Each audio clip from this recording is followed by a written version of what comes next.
ឡូថ្ងៃនេះយើងមកធ្វើលៀសហាទាំងអស់គ្នាយើងដាក់ត្រាំលៀសជាមួយនឹងទឹកមួយម្ទេសដើម្បីឲ្យវាខ្ជាក់ដីឲ្យបានយូរ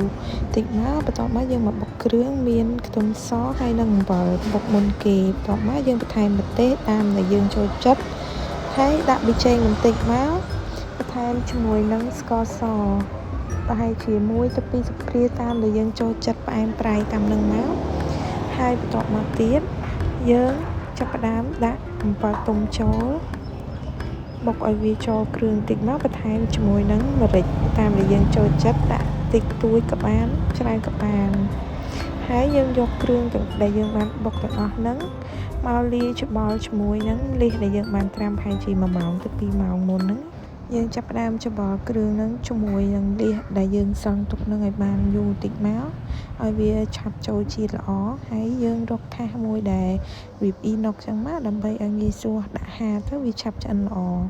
បន្ទាប់ពីហាបាន3-4ម៉ោងមកលៀសយើងឆ្អិនល្អជាមួយនឹងទឹកជ្រលក់អំបិលទុំ